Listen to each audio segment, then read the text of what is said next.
Hello everyone. MPPSC prelims के नए syllabus के अकॉर्डिंग हमारी जितनी भी बात हुई है, हमने बात करी थी यूनिट 10 के बारे में, tribes of Madhya Pradesh, heritage, folk culture and folk literature के बारे में, जिसमें हमने देखा था उनके ज्योग्राफिकल डिस्ट्रीब्यूशन के बारे में।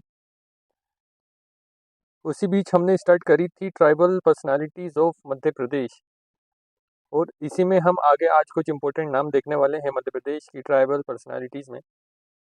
ये सिलेबस इसलिए दिखाया है कि अगर आप में से कुछ नए बच्चे हों तो उनको उनका कॉन्सेप्ट क्लियर हो कि हम क्या और कहाँ से हमने ये टॉपिक उठाया है, और इसका इम्पोर्टेंस, और इसको इतनी इम्पोर्टेंस क्यों हम दे रहे हैं, क्योंकि ये हमारे यूनिट 10 के अंदर साफ साफ मेंशन किया गया है, ट्राइबल पर्सनालिटीज़ ऑफ मध्य प्रदेश।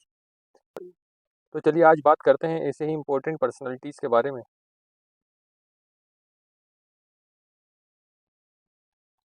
आज हम बात करने वाले हैं जमुना देवी की, कांतिलाल भूरिया, दिलीप सिंह भूरिया। ये तीन इम्पोर्टेंट नाम हमारे सामने और निकल के आते हैं। इसके बाद भी हम देखेंगे जितने भी इम्पोर्टेंट पर्सनालिटीज़ हमारी रह जाती हैं उनके ऊपर हम अपनी क्लासेस कंटिन्यू करेंगे। पर आज हम बात करते हैं जमुना देवी के बारे में। जमुना देवी मध्य प्रदेश की पहली डिप्यूटी वुमेन सीएम रह चुकी हैं इन द ईयर 1997। इतनी बात हमें यहाँ से याद रखनी है जमुना देवी के बारे में कि जमुना देवी मध्य प्रदेश की फर्स्ट वुमेन डिप्यूटी सीएम रह चुकी हैं। इम्पोर्टेंट फैक्ट है ये। आप सर हमारा दो जगह से कंप्लीट हो जाता है। एक तो हमारे सिलेबस में दिया है मध्य प्रदेश के सीएम, और दूसरा ट्राइबल पर्सनालिटीज़। ट्राइबल पर्सनालिटीज़ में भी हमने जमुना देवी के बारे में बात कर ली है। मध्य प्रदेश की सीएम की अगर हम बात करेंगे तो उधर डिप्यूटी सीएम में first women CM of Madhya प्रदेश में हमें जमुना देवी का यानी बुआ जी का नाम देखने को मिल जाता है। तो इस तरीके से हमारे दो टॉपिक से एक ही फैक्ट निकल के आता है। उसके बाद हम क्या देखते हैं कि जमुना देवी मध्य प्रदेश की एज अ अपोजिशन लीडर भी सर्व कर चुकी हैं। क्या देखा हमने कि मध्य प्रदेश की जमुना देवी मध्य प्रदेश लेजिस्लेटिव असेंबली में as a leader of opposition भी सर्व कर चुकी हैं। एक इम्पोर्टेंट और चीज़ यहाँ से जो हमने स्किप कर दी थी कि जमुना देवी मध्य प्रदेश के किस डिस्ट्रिक्ट से बिलोंग करती हैं, तो एक नाम निकल के आता है सरदारपुर। ये सरदारपुर मध्य प्रदेश की धार डिस्ट्रिक्ट में आता है, और यहीं से हमारी जमुना देवी बिलोंग करती हैं, जिनको बुआ जी भी कहा जाता है। अब हमने क्या बुआ जी यानी जमुना देवी के बारे में इम्पोर्टेंट फैक्ट देखे हैं, तो एक बार नज़र डालते हैं। ये सभी इम्पोर्टेंट फैक्ट हमने अ, ये सभी इम्पोर्टेंट फैक्ट हमने जमुना देवी के बारे में देखे, जिनकी पिक्चर ये आपके सामने नज़र आ रही होगी। तो ये है जमुना देवी। तो इनको बोला जाता है बुआ जी, जो कि मध्य प्रदेश की फर्स्ट डिप्यूटी सीएम रह चुकी हैं 1997 में, और ये सरदारपुर यानी मध्य प्रदेश की धार डिस्ट्रिक्ट से बिलोंग करती हैं, और ये मध्य प्रदेश लेजिस्लेटिव असेंबली में as a leader of opposition भी रह चुकी हैं। इतनी बात हमें याद रखनी है। आगे चलते हैं और बात करते हैं कांतिलाल भूरिया की। अब कांतिलाल भूरिया को हम दिलीप सिंह भूरिया के साथ रिलेट करके पढ़ते हैं, तो एक साथ हमारे दो पर्सनालिटीज़ भी कवर हो जाएंगी, और इसमें क्या सिमिलरिटीज़ हैं उस तरीके से हमें ये दोनों पर्सनालिटीज़ याद भी होती जाएंगी। तो हम देखते हैं कांतिलाल भूरिया और दिलीप सिंह भूरिया की हम जब भी बात करते हैं तो दोनों ही हमें झाबुआ डिस्ट्रिक्ट से रिलेट करते हुए दिखते हैं। हम जब भी बात करेंगे कांतिलाल भूरिया की या फिर दिलीप सिंह भूरिया की, इन दोनों को लेके हमें कहाँ जाना है? मध्य प्रदेश की झाबुआ डिस्ट्रिक्ट में जाना है, क्योंकि ये दोनों ही झाबुआ कॉन्स्टिट्यूएंसी से बिलोंग करते थे। दोनों ही लोकसभा के अंदर अपनी झाबुआ कॉन्स्टिट्यूएंसी से आते थे।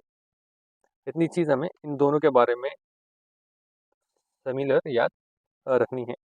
आगे चलते हैं, कांतालाल भूरिया के बारे में अगर हम इंडिविजुअल बात करते हैं तो कांतालाल भूरिया के बारे में एक चीज़ और निकल के आती है।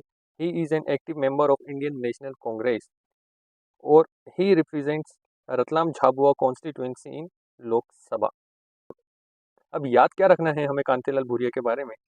दो चीज़ें आपको यहाँ से याद रखनी है कि ये झाबुआ डिस्ट्रिक्ट से आते हैं, और दूसरी कि ये ट्राइबल अफेयर्स डिपार्टमेंट में एज अ कैबिनेट मिनिस्टर भी सर्व कर चुके हैं। जब डॉक्टर मनमोहन सिंह की सरकार थी भारत के अंदर, इंडिया के अंदर, कब थी?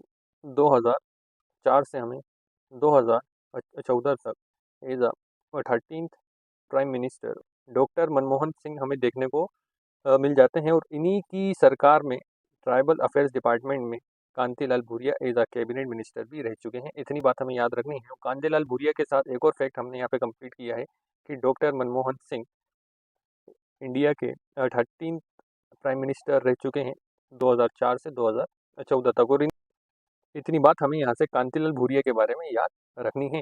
आगे देखते हैं तो दिलीप सिंह भूरिया का नाम आता है। तो दिलीप सिंह भूरिया भी झाबुआ डिस्ट्रिक्ट से ही बिलोंग करते थे, जिनका जन्म 1944 में हुआ। He was elected from Ratlam Jhabua constituency. दोनों ही आपका दिलीप सिंह भूरिया या फिर कांतिलाल भूरिया है, दोनों को लेके ही हमें झाबुआ रतलाम कॉन्स्टिट्यूएंसी में पहुंच जाना है। अब एक चीज़ हमें वेरी इंपॉर्टेंट दिलीप सिंह भूरिया के बारे में क्या निकल के आती है और हमें याद क्या रखना है। अक्सर बच्चे पूछते हैं सर इतना सारा है, इसमें आप एक इम्पोर्टेंट चीज़ बता दीजिए जो हमारे एग्जाम पॉइंट ऑफ व्यू से वेरी इंपॉर्टेंट निकल के आती है। तो वहाँ हमें याद रखना है दिलीप सिंह भूरिया कमेटी। क्या याद रखना है, इन्हीं के नाम पे एक कमेटी का गठन हुआ था। वो कमेटी हमारी पेशा एक 1996 से रिलेटेड है। अब पेशा एक very important act about tribal groups, जिसके बारे में हम आगे देखने वाले हैं अपनी क्लासेस में। तो जब भी पेशा एक्ट के बारे में जब भी पेशा एक्ट का नाम आए तो वहाँ पे हमें दिलीप सिंह भूरिया कमेटी को ज़रूर इन्वॉल्व करना है। यह आगे किस तरीके से काम आएगा और कहाँ पूछा जाएगा, इस सब की जानकारी आपको जब भी हम पेशा एक्ट पढ़ेंगे उधर मैं आपको दूंगा। बस आप यहाँ से इतनी बात याद रखिए कि हमें क्या याद रखना है कि दिलीप सिंह भूरिया कमेटी पेशा एक्ट से रिलेटेड है। अब बात कर लेते हैं आज हमने क्या क्या पढ़ा है। दिलीप सिंह भूरिया के बारे में देखा है कि जिसमें हमें याद रखना है पेशा एक्ट, और झाबुआ डिस्ट्रिक्ट से बिलोंग करते हैं। फिर कांतिलाल भूरिया ये भी झाबुआ डिस्ट्रिक्ट से बिलोंग करते हैं और ये ट्राइबल अफेयर्स डिपार्टमेंट में एज अ कैबिनेट मिनिस्टर भी रह चुके हैं डॉक्टर मनमोहन सिंह की जब गवर्नमेंट थी उस समय। फिर हमने आज देखा जमुना देवी, जिनको जिनको बुआ जी भी कहा जाता है और जो मध्य प्रदेश की फर्स्ट वुमेन डिप्टी सीएम रह चुकी हैं, सरदारपुर डिस्ट्रिक्ट से ये आती हैं। इतनी बात आज हमने करी है। ऐसे ही कुछ और इम्पोर्टेंट पर्सनालिटीज़ हमारी रह जाती हैं तो हम 2-3 क्लासेज में उनको भी जल्द से जल्द कंप्लीट कर लेंगे। फिर हम लेकर आएंगे पेशा एक्ट। पेशा एक्ट क्या होता है, कौन सी ईयर में आया, क्या इसकी इम्पोर्टेंस है, इन सब के बारे में हम बात करेंगे।